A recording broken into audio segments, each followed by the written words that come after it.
नमस्कार, आप देख रहे हैं हरियाणा न्यूज और आपके साथ मैं अनु चौधरी और हमारे खास बुलेटिन में आपका स्वागत है। वहीं बुलेटिन की शुरुआत करते हैं इस वक्त की बड़ी खबर के साथ। तो बड़ी खबर करनाल से, जहां पर पुलिस ने 4 बदमाशों को गिरफ्तार किया है। बड़ी खबर, बदमाशों से लूटी गई गाड़ी और नकदी बरामद की है। लग्जरी लाइफस्टाइल के लिए लूट को अंजाम देते थे या बदमाश। तो करनाल से इस वक्त की बड़ी खबर, पुलिस ने 4 बदमाशों को गिरफ्तार किया है। वही बदमाशों से लूटी गई गाड़ी और नकदी भी पुलिस ने बरामद की है। ज्यादा जानकारी के लिए हमारे साथ हमारे सहयोगी लक्ष्य वर्मा जुड़ चुके हैं। लक्ष्य, जानकारी चाहेंगे, बड़ी कामयाबी पुलिस को मिली है। बिल्कुल, जिस तरीके से करनाल पुलिस का एक बार से करनाल पुलिस ने बहुत बड़ी कामयाबी जरूर हासिल करी है। जिस तरीके से करनाल CIA 1 की शाखा है, उन्होंने एक कामयाबी जरूर हासिल करी है। 4 आरोपी हैं, उन्हें गिरफ्तार किया है, जिनकी महज उम्र 25 से 30 वर्ष जो है उम्र बताई जा रही है। और एक जो आरोपी है उसका पहले भी मामला जो है पुलिस के अंदर चल रहा था, जिसके बाद अब करनाल पुलिस ने उनको दर्दबोझा करनाल के सेक्टर 4 से इसको जो है धरपकड़ करी है और जरूर पुलिस को कामयाबी जरूर हासिल हुई है। जी लक्ष्य, बात करूंगी, जो बदमाश है उनके पास से क्या क्या बरामद किया गया है गाड़ी और नकदी के अलावा? बिल्कुल, अभी तक जिस तरीके से पुलिस ने खुलासा किया है, कॉन्फ्रेंस करके जो है पत्रकारों को बताया कि एक लग्जरी गाड़ी है और कैश है जो उनसे बरामद किया गया है। बाकी पूछताछ जो उनका रिमांड लिया जा रहा है और पूछताछ जारी है। जी बहुत बहुत शुक्रिया लक्ष्य, तमाम जानकारी के लिए आपका।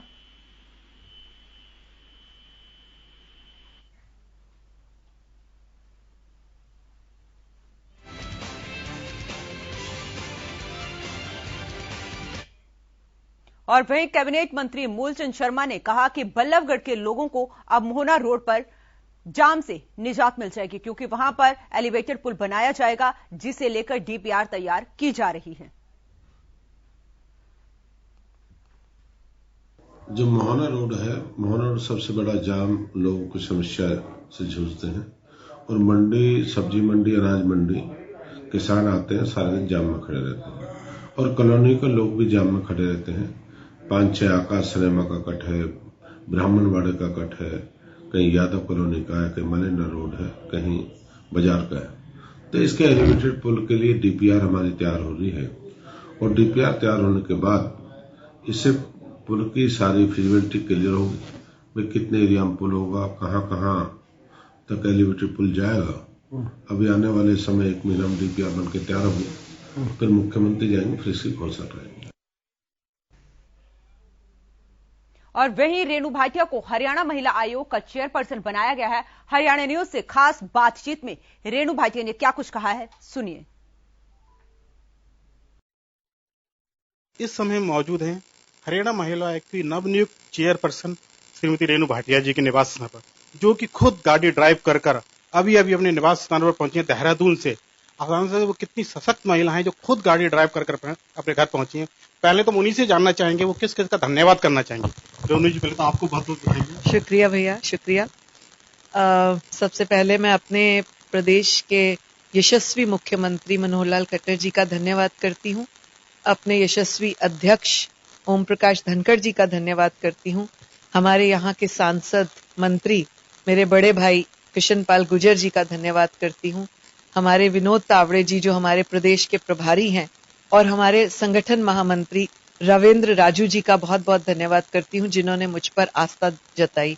इसके अतिरिक्त बहुत सारा धन्यवाद करना चाहती हूँ अपनी प्रिय, अपनी दोस्त और अपनी मार्गदर्शिका रेखा शर्मा जी का, जो राष्ट्रीय महिला आयोग की अध्यक्षा हैं, जिन्होंने हमेशा मेरा मार्गदर्शन किया और मुझे कदम कदम पर सिखाया कि महिलाओं की समस्याओं को कैसे हम सॉल्व कर सकते हैं। फरीदाबाद की पूरी वो टीम, जिसमें मंत्री, जिसमें हमारे विधायक, हमारे जिला अध्यक्ष गोपाल शर्मा जी, सभी लोग आते हैं, जिन्होंने मुझ पर आस्था जताई कि मैं इस जिम्मेदारी को निभा सकूंगी। रेणु भाटिया जी को महिला आयोग की चेयरपर्सन बनाने से पहले वो खुद 3 साल तक इसकी सदस्य भी रही हैं। चुनौतियों की बात करें तो पहले हम जानना चाहेंगे 3 साल उन्होंने किस तरह से रही और किस तरह की चुनौतियों का सामना किया है। जी अनिल जी, ये 3 वर्ष मेरे लिए बहुत अच्छे रहे, क्योंकि ये काइंड ऑफ ट्रेनिंग पीरियड होता है। जब आप किसी कॉलेज में दाखिला लेते हैं तो आप एक ऐसी शिक्षा ग्रहण करते हैं जिसमें आपका बेस मजबूत पड़ता है। उसके बाद जब आप मास्टर्स करने जाते हैं तो आपको बेसिक नॉलेज बहुत स्ट्रांग तरीके से होती है। तो शायद ये मेरा बेसिक पीरियड था ट्रेनिंग का, जिसमें मैंने बहुत कुछ सीखा, बहुत समस्याओं को सुना, पढ़ा, देखा, हल करने का प्रयास किया। और शायद ऐसा ट्रेनिंग पीरियड मिलने के बाद इस पद पर जब आप आती हैं तो आपकी आधी सोच, आधा आपकी जिम्मेदारी की जो मजबूती होती है वो बनी रहती है। और वहीं विधायक अभय सिंह चौटाला ने किसान भवन पहुंचकर किसान संगठनों से मुलाकात की। इस दौरान किसानों ने गिरदावरी के मुआवजे को लेकर अभय सिंह चौटाला को ज्ञापन सौंपा। इस दौरान अभय चौटाला ने कहा कि मुआवजे के लिए 17 करोड़ रुपए मंजूर हुए थे, जिनमें से सिर्फ 9 करोड़ रुपए मुआवजे के तौर पर दिए गए हैं, जबकि 8 करोड़ रुपए वापस भेज दिए गए हैं। किसानों ने गड़बड़ी करने वाले अधिकारी के खिलाफ मुख्यमंत्री को पत्र लिखकर शिकायत कर कार्रवाई की मांग की। वहीं अभय सिंह चौटाला ने किसानों से मामले में कार्रवाई करने का आश्वासन दिया है।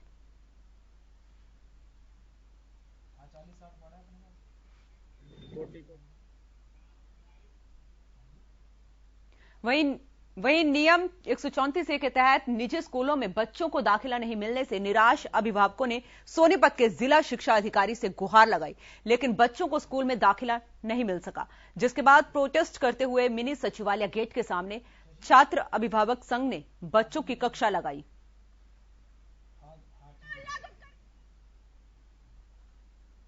हम 15 तारीख क्लास था, हमें एडमिशन नहीं हुआ। हम 1 महीने से धक्के खा रहे हैं, कभी डीओ के पास जा रहे हैं, कभी डीसी के पास, सब यही कह रहे हैं अभी कुछ नहीं कह सकते। डीसी भी साफ मना कर दिया उन्होंने कि मेरे हाथ में कुछ भी नहीं है, हम नहीं कर सकते। तो अब हम कहाँ जाएंगे?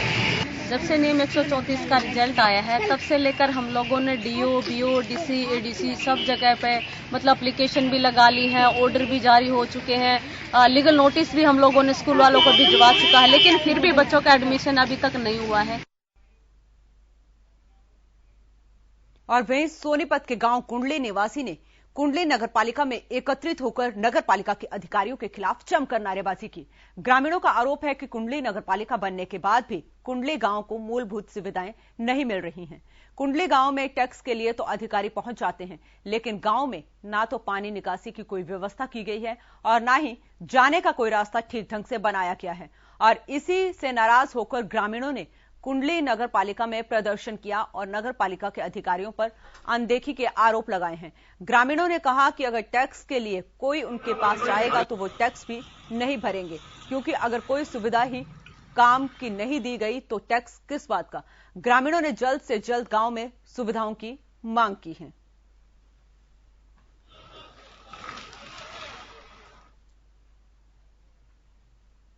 जी हमारे गांव में गंदगी ढेर लगे हुए, ये कह रहे हैं कोरोना महामारी फैल रही है। कोरोना महामारी तो बाद की बात है, पहले हम डेंगू और मलेरिया से इतने ग्रस्त हैं। सारा गांव गंदगी के ढेर लगे हुए हैं, पानी की कोई निकासी नहीं है, ना इनका कोई प्लान है। इनका पर्पज खाली पैसे कमाना है। कहां से किस तरह से ये आपदा को अवसर में इसे ऐसे बदलते हैं कि पैसे कमाए जाएं और गांव का कोई भी काम ना किसी से पूछते हैं, ना कोई सलाह लेते हैं। अपनी मर्जी से जहां से टाइलें उखाड़ रहे हैं, टाइलों को बेच रहे हैं।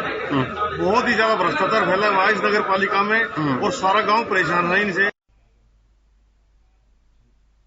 और वे जीआरपी हेडक्वार्टर अंबाला छावनी में एसपी संगीता कालिया के मार्गदर्शन में सभी स्टाफ की आरटीपीसीआर टेस्टिंग की गई। साथ ही 9 महीने बाद लगने वाली बूस्टर डोज भी लगवाई गई। इस दौरान एसपी संगीता कालिया ने कर्मचारियों को महामारी से स्वस्थ रहने और निडर होकर जनता की सेवा करने के लिए प्रेरित किया।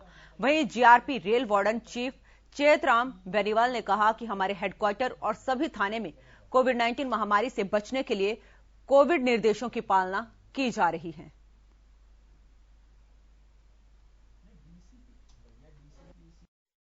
आरटीपीसीआर टेस्टिंग का आयोजन किया गया और साथ में ही जो थर्ड बूस्टर डोज है वो जो दी गई, ताकि जो मुलाजिम स्वस्थ रह करके निडर होकर के जो जनता की सेवा कर सके। और मैं सभी लोगों को प्रेरित करना चाहता हूं कि ये जो कोरोना वैक्सीन है सभी को लगवानी चाहिए, क्योंकि हर जगह पे अनिवार्य भी है और आपके स्वास्थ्य के लिए। और वहीं अंबाला नगर परिषद अवैध अतिक्रमण करने वालों के खिलाफ सख्त दिखाई दे रहा है। अंबाला कैंट के आर्यनगर में अवैध रूप से लगाए गए गेट को नगर परिषद द्वारा हटा दिया गया। साथ ही नगर परिषद ने 3 जगह कार्रवाई करते हुए टैक्स ना भरने पर प्रॉपर्टी को सील कर दिया।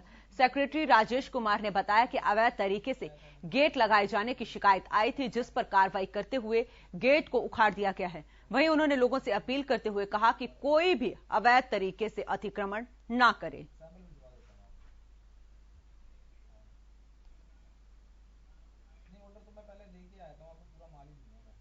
और वहीं यमुनानगर में कोरोना का कहर देखने को मिल रहा है। पिछले 24 घंटे में कोरोना के 155 नए मामले सामने आए हैं और 147 लोगों ने कोरोना को मात दी है। जिले में फिलहाल कोरोना के एक्टिव मरीजों की संख्या 790 हो गई है। साथ ही यमुनानगर के एसपी जेल संजीव पाथड़ और उनकी पत्नी कोरोना संक्रमित पाई गई हैं। सीएमओ डॉक्टर विजय दहिया ने लोगों से कोरोना नियमों का पालन करने की अपील की है। उन्होंने बताया कि जिले में अब तक 98% लोगों को कोरोना की पहली डोज लग चुकी है और 73% लोगों को दूसरी डोज लग चुकी है।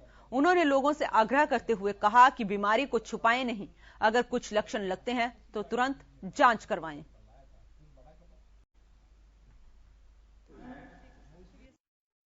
संक्रमण काफी तेजी से फैल रहा है, हमें विशेष एहतियात लेने की आवश्यकता है। खास तौर पे जो कोमोर्बिड व्यक्ति हैं, सीनियर सिटीजन हैं या किसी बीमारी से पीड़ित व्यक्ति हैं जो इम्यूनोसप्रेशन ट्रीटमेंट में हैं, किडनी ट्रांसप्लांट के, कैंसर के पेशेंट हैं, डायबिटिक हाइपरटेंशन के पेशेंट हैं। तो दूसरी वेव में भी हमने देखा था कि इन्हीं लोगों में ज्यादा दिक्कतें आई थी। तो ऐसे लोगों के लिए कोई अच्छा समय नहीं है बाहर निकलने का। ये लोग और वहीं रतिया के वार्ड नंबर 12 में रहने वाले एक 75 साल के रिटायर्ड बैंक कर्मी की कोरोना संक्रमण और हार्ट अटैक के चलते मौत हो गई। वहीं इस बारे में जानकारी देते हुए हेल्थ इंस्पेक्टर राजेश कुमार ने बताया कि रिटायर्ड बैंक कर्मचारी को 8 जनवरी को बुखार और खांसी थी, जिसके बाद उन्हें 12 जनवरी को फतेहाबाद के एक निजी अस्पताल में भर्ती करवाया गया। कोरोना संक्रमित पाए जाने के बाद बैंक कर्मी का इलाज किया जा रहा था। हालत में सुधार नहीं होने पर उन्हें वेंटिलेटर पर रखा गया था, लेकिन हालत में सुधार नहीं होने पर उनकी मौत हो गई और शहर के रामबाग में कोरोना प्रोटोकॉल के अनुसार उनका अंतिम संस्कार किया गया।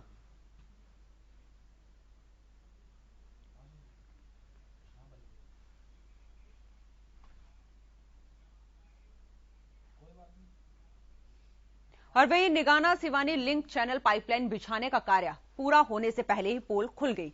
दरअसल जितने हिस्से में पाइपलाइन बिछाने का कार्य पूरा हो चुका है, उतने हिस्से में पानी छोड़े जाने के दौरान कई जगह पाइपलाइन लीक कर रही है। साथ ही पाइपलाइन को जोड़ने के लिए जगह जगह बनाई गई हौदियों में भी दरार पड़ गई है। स्थानीय ग्रामीणों ने पाइपलाइन बिछाने वाले ठेकेदारों पर निर्माण कार्य में घटिया सामग्री इस्तेमाल करने का आरोप लगाया है।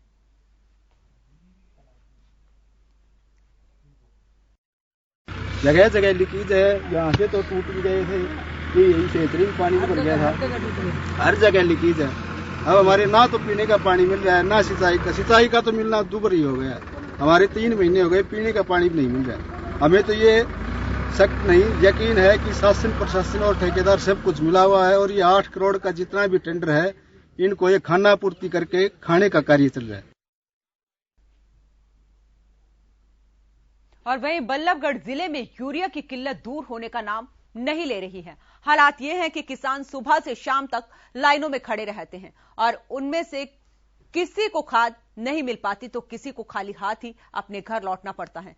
दरअसल बारिश के बाद पड़ रहे कड़ाके की ठंड की वजह से गेहूं की फसल में खाद डालने के लिए किसान बेबस नजर आ रहे हैं।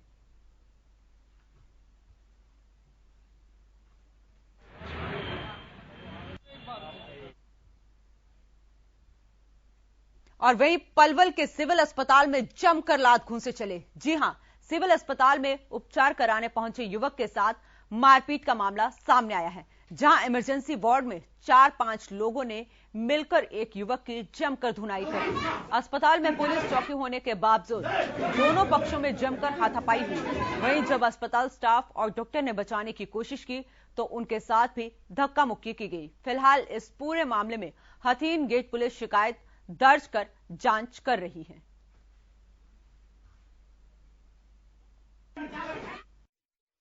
गांव में है, एक ही परिवार के हैं, इनका कोई जमीन पे कुछ आपस में लड़ाई झगड़ा है जो हमें पता लगा है। तो हम मौके पर हॉस्पिटल में पहुंचे थे तो वहां पे ये दोनों पार्टी आपस में अपना मेडिकल मुआवजा करवाने के लिए आए हुए थे। तो दूसरी पार्टी ने वहां पर उसके साथ मारपीट की। जो वहां पे मारपीट करी है, कोई उसकी खास इंजरी नहीं है।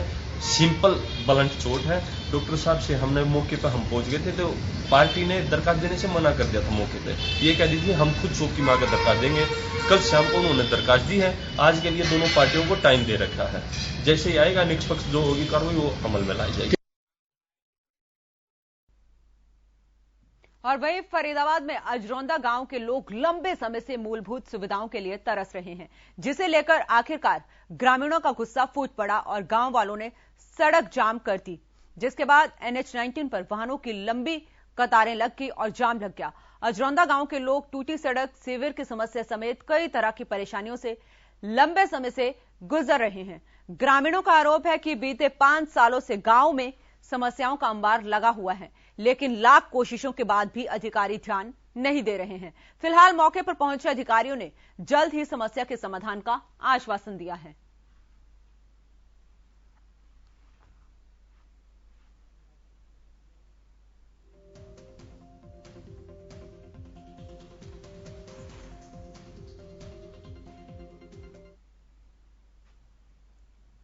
और वहीं गोहाना रोड फ्लाईओवर पर सड़क धंसने के बाद निर्माण कार्य किया जा रहा है। लोगों की आवाजाही में परेशानी ना हो, इसके चलते शहर में नया ट्रैफिक प्लान लागू कर दिया गया है। ट्रैफिक के दबाव से शनि मंदिर के पास से वाहनों को गीता भवन वाया बस स्टैंड भेजा जा रहा है। वहीं भारी वाहनों को गोहाना बाईपास से ही एंट्री दी जा रही है।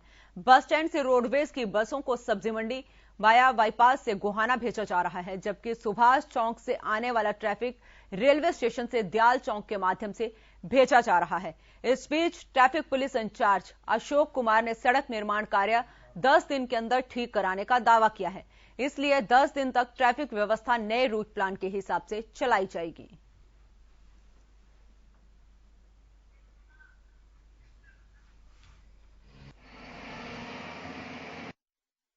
ROB के टूटने उपरांत हमने रास्ता डाइवर्ट करना पड़ा, ये एक मजबूरी थी।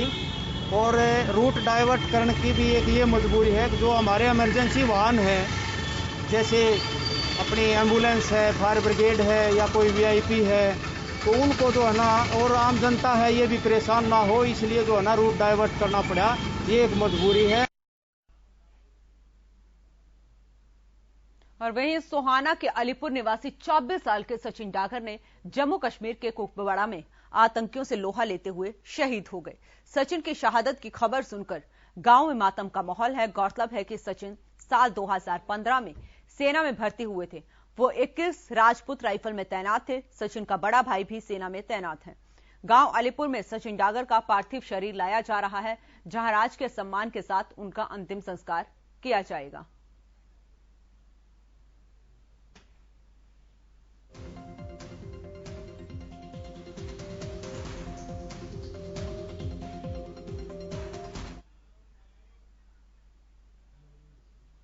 और वही लोकल के लिए प्रदेश सरकार ने कानून बनाकर साफ तौर पर अपने इरादे जाहिर करते हैं। इससे एक तरफ प्रदेश के बेरोजगारों को फायदा मिलेगा, तो साथ ही सरकार को प्रदेश में बेरोजगारी के स्तर को सुधारने में काफी मदद मिलेगी। ये रिपोर्ट देखिए।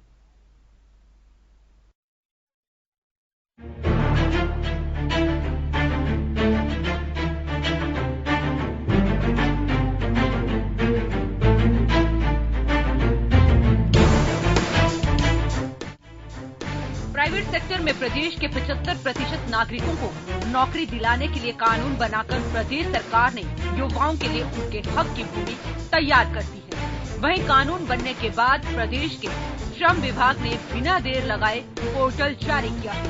इस पोर्टल के जरिए प्रदेश के नागरिक निजी कंपनियों में नौकरी के लिए अप्लाई कर सकते हैं। वहीं चंडीगढ़ में deputy CM Dushyant Chautala press to meet कार्यक्रम में प्रदेश में निजी क्षेत्र में स्थानीय लोगों को 75% आरक्षण देने का जिक्र करते हुए कहा, हमने निरंतर संवाद और चर्चा के बाद प्रदेश के नागरिकों के लिए कानून बनाया है। इससे प्रदेश में बेरोजगारी खत्म करने में मदद मिलेगी। हरियाणा प्रदेश के लोकल युवाओं को 75% हिस्सेदारी तमाम प्राइवेट सेक्टर के रोजगार में देने के लिए जो लागू हुआ है, आज आप सब यहाँ एकत्रित हुए हैं। एक ये लैंडमार्क है जो हमारा लोकल स्किल्ड यूथ है उसको अपॉर्चुनिटी देगा कि वो अपने प्रदेश में अपनी रिहाइश के पास अब रोजगार प्राप्त कर पाएगा। इससे प्रदेश के युवाओं को फायदा मिलेगा। पोर्टल पर आवेदन शुरू। रोजगार कानून से संबंधित विभाग के पोर्टल पर अब तक करीब 1600 युवाओं ने आवेदन किया है। हरियाणा में सभी कंपनियों का रजिस्ट्रेशन जरूरी है। कंपनियों में कर्मचारियों का सही डाटा भी होना जरूरी है। जल्द ही जॉब रजिस्ट्रेशन पोर्टल हिंदी और पंजाबी में भी बनेगा। हालांकि आईटी और नए स्टार्टअप उद्योग को इस एक्ट में 2 साल की छूट दी गई है। कि अब आपको हर क्वार्टरली अपना डाटा देना है। हर एम्प्लॉयमेंट जो आपके पास है उसको गवर्नमेंट के पोर्टल पर अपलोड करना है। और मैं तो कल रात को पोर्टल देख रहा था कि अभी अंग्रेजी में है और मैंने ये भी आदेश दिए हैं कि विदिन 1 वीक इसका हिंदी वर्णन भी हम हमारे लोकल कैंडिडेट्स के लिए लागू लाएंगे और आगे वाले दिनों के अंदर रीजनल लैंग्वेजेस, ज्यादातर हरियाणा प्रदेश में जैसे पंजाबी एक लैंग्वेज के तौर पे इस्तेमाल होती है, हम उसको पंजाबी में भी लाने का काम करें, जिससे जो रीजनल लैंग्वेजेस है उसके माध्यम से भी कैंडिडेट्स अपने आप को रजिस्टर करवा। इस कानून के लागू होने से युवाओं के लिए स्थानीय रोजगार के अवसर बढ़ेंगे। वहीं राज्य सरकार लगातार जिलेवार मॉनिटरिंग कर रही है। हरियाणा न्यूज के लिए चंडीगढ़ से रवि कालीरमन की रिपोर्ट।